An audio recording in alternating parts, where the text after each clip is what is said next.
Hello, you're listening to Suspense on Creepy Tales Radio. Thank you for listening with us, and I hope you enjoy the episode. Suspense. And the producer of CBS Radio's outstanding theater of thrills, the master of mystery and adventure, William N. Robeson. 29 and a half hours ago, off San Pedro Light, 41 sleek ocean-going yachts crossed the starting line on the 21st Trans-Pacific Honolulu race. Tonight, this great blue water sports event is the scene of our story of suspense. Written by Sam Pierce, a man who should know his subject, for he is not only the official news correspondent of the race, but a member of the crew of the schooner Queen Mab. To all the contenders of the Trans-Pacific, our best wishes for good luck and good sailing, and our fervent hope that nothing happens to them as frightful as Mr. Pierce has imagined in his story. And now, Blood is Thicker, starring Mr. Everett Sloane. A tale well calculated to keep you in suspense.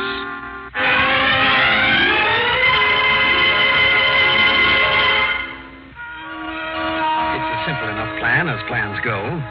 There's a girl, Vanessa Evans. She's young, very pretty, built like you dream, and you dream some jaunty dreams. And most important, she's loaded with money. Left to her by her papa, who also left her oil wells, cattle ranches, and a 70-foot ocean racing schooner, which Vanessa sails with magnificent skill. The plan? Why, to marry Vanessa and her money and her yacht. You've sailed with her every weekend for the last 2 months, and now she's invited you to crew on the Honolulu race. And although your yachting experience has been limited to a few weekends on friends' boats, you've always been able to talk a good game. And with as willing a listener as Vanessa, who could steer a wrong course, as they say in yachting circles? So now it's the day of the start.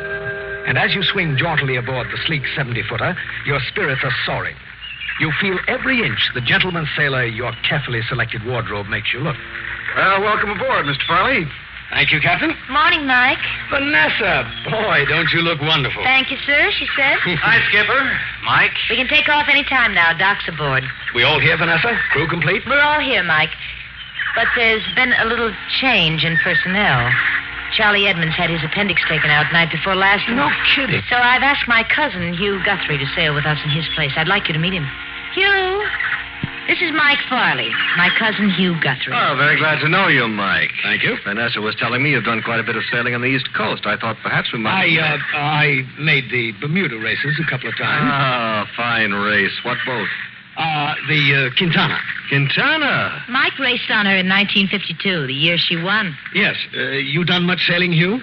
I used to sail a good deal with Vanessa's father. Hugh's one of my smarter type cousins. He handled all of Dad's business affairs. He handles them for me now. Oh, I see. You from out here? Oh, no. I tend store back in New York. Hugh flew all the way out just to make the race with us. I was glad to find an excuse to get away for a while. And who could ask for anything nicer than sailing with a first-class skipper like Vanessa again, particularly on a boat like the Segway? You've sailed on the Segway before? Sailed on her. He knows her like a book. Oh, well, that's a relief to me. Charlie and I were teamed up as watch partners. We would have worked the foredeck and the pulpit, and that's no place for a greenhorn. You may have to bring me up to date on a few things up there, but I think I'll remember most of the rig. Oh, I'm sure you will. Excuse me, Miss Evans, but the crew are all present. All the gear is stowed. I wondered if you'd like to be getting underway pretty soon. Thank you, Pete. I think we can go any time now. Yeah, fine. Stand by to let go of the lines. Mac, you take the spring line. All right. Mr. Farley, you're stationed forward. You can let go of the starboard bow line. Okay, Pete. And Mr. Guthrie, you're forward with Mr. Farley. You watch Vanessa as she backs the Segway out of the slip into the channel, and you can't help wishing that Charlie Edmonds was your watchmate instead of Vanessa's kissing cousin, Hugh Guthrie.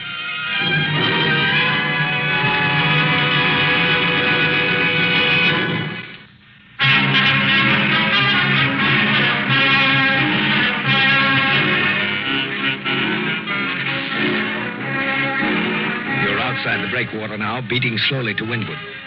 The breeze is fresh, even in the lee of Point Furman, and your uneasiness about your plan and the complications Vanessa's cousin Hugh might present fade out in the anticipation of the most exciting of all moments, the start.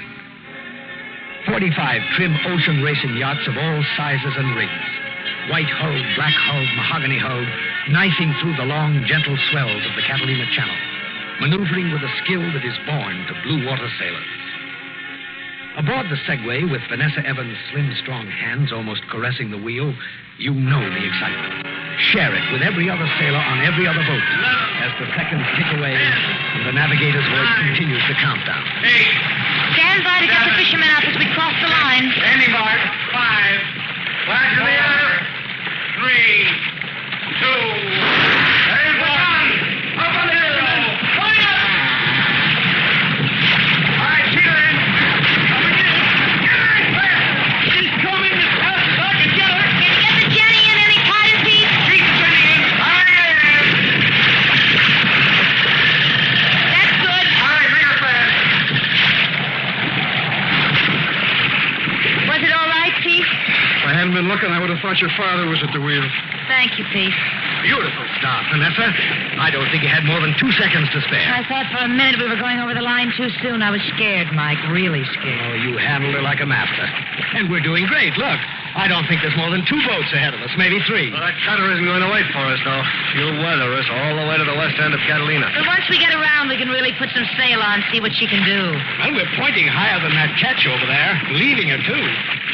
The ketch? Yeah, right over there to starboard. Oh, the yawl. No, she's a... Oh, yes, of course, she's a yawl. Unless, of course, they've changed things around out here west. No, she's a yawl. It's just sort of a mental block I have. Never can remember which is which. It's an easy enough mistake to make. For a blue water sailor? Oh, come now, Mr. Farley. You look at Vanessa, and she's looking intently at the compass, avoiding your eyes. And you look at Hugh Guthrie, and he doesn't avoid your eyes. And you know that you made your first bad mistake. And he knows it, too.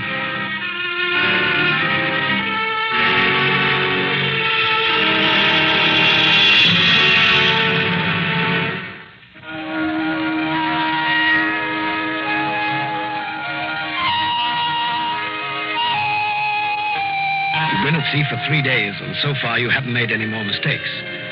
But you know that Vanessa's cousin Hugh hasn't forgotten your slip. You know he's watching and waiting for you to make another one. And you're certain that next time he won't let it go. Not this boy.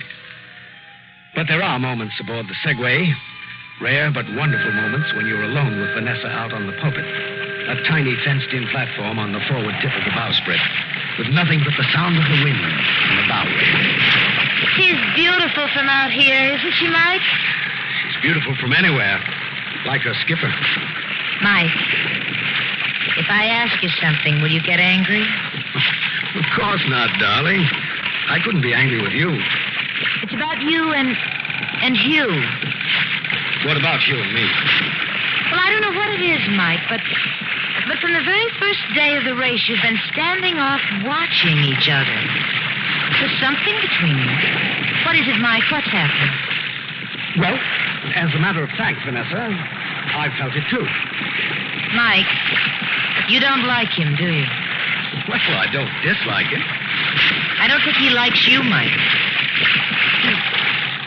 He's been pumping me about you, about your parents, where you were raised, what boats you've sailed on. Well, I'm flattered by his interest, but why is he so concerned with me? Because he's my guardian, Mike. Your guardian? Why, he's only a couple of years older than you are. I told you he was one of my smarter type cousins. Daddy liked him, wanted it that way. So, he controls your money. He controls everything Dad left for me. And your heart, Vanessa? I control that, Mike. Well, then, why are we talking about things that don't matter? Who cares about your money? Let old cousin Hugh have it if he wants it. Who cares about anything but us, Vanessa? Us, that's all that matters. Mike. Look, I don't care what happens as long as we have each other. Oh, Mike, darling. Vanessa.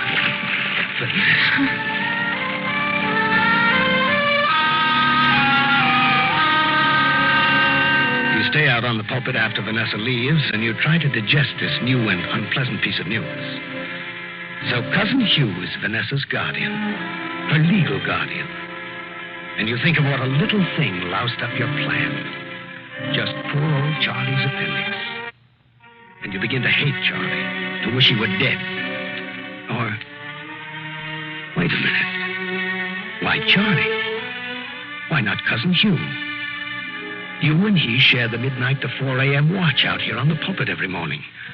Sailors have gone overboard before. Out here at night, in the dark. A quick push. An accident. An unfortunate, terrible accident. It's the only way out. You know you have to do it. The only question is when.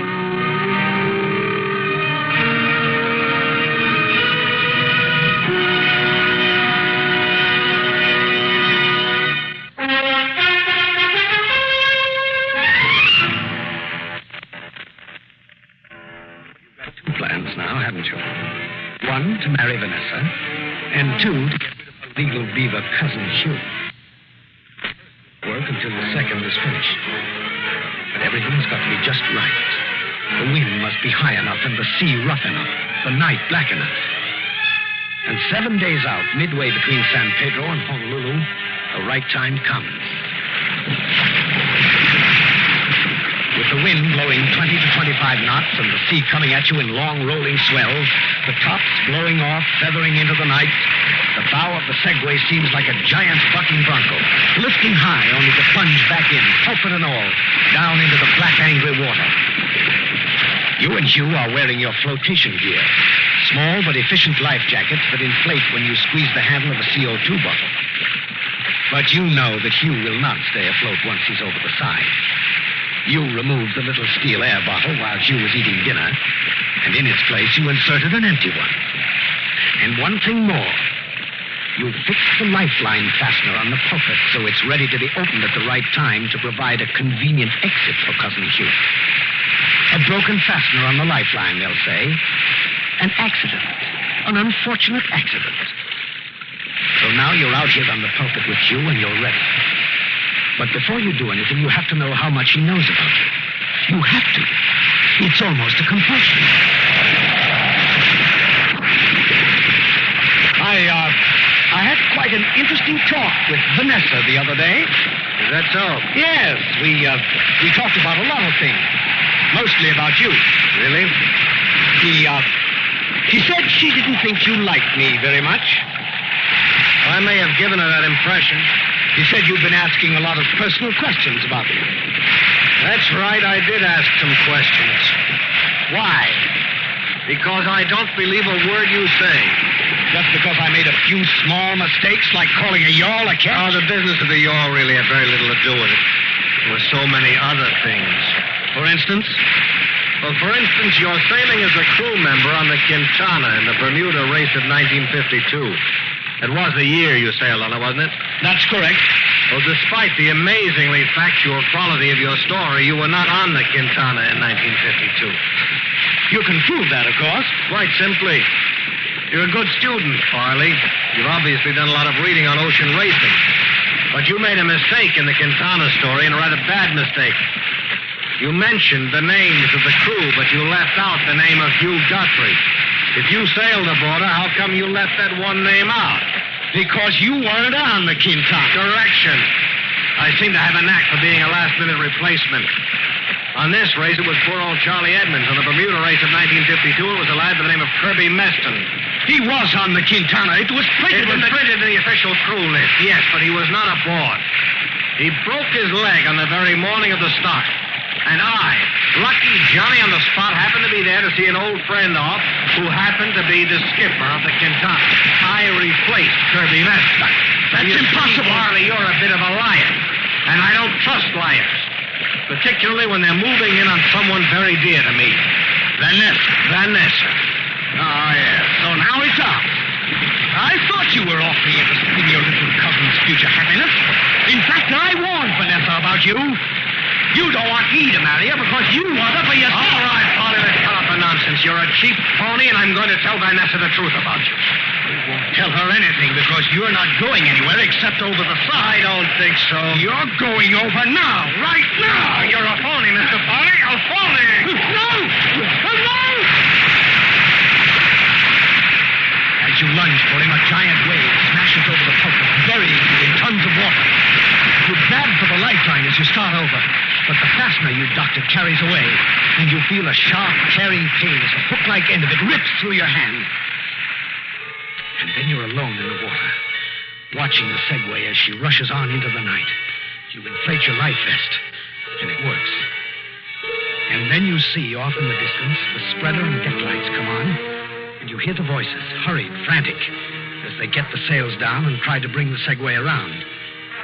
And you know your plan is finished. But you're alive. And that's all that matters now. You're alive. And they're coming back to pick you up. And then there's something between you and the lights on the Segway. A triangular blue-gray fin, cruising slowly, almost indifferently, slicing through the black water a scant 10 feet away from you. And you suddenly remember the recent stories in all the newspapers of killer sharks and what they can do to a swimmer. And you lie very still. That's what they said to do. And you watch. And the fin cruises away. And you start to breathe again. And then it circles, seems to flutter in the water, and pick up speed. And you raise your hand in a futile gesture to ward it off, and you suddenly know you're not going to make it. Your hand, sliced to the bone from the hook on the lifeline, is bleeding. And you remember that sharks are attracted to blood. It's the thing that makes them attack. And you open your mouth to cry out.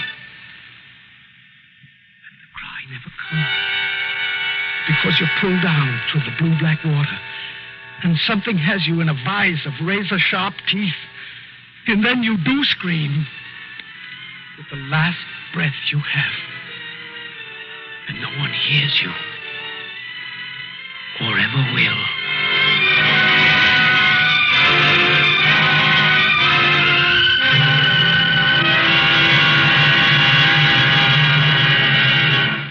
Suspense, in which Mr. Everett Sloane starred in William N. Robeson's production of Blood is Thicker, written by Sam Pierce. Supporting Mr. Everett Sloane in tonight's story were Kathy Lewis, Lawrence Dobkin, Bill Quinn, and Sam Pierce. Listen. Listen again next week when we return with Mr. John Lund, starring in Eyewitness. Another tale well calculated to keep you in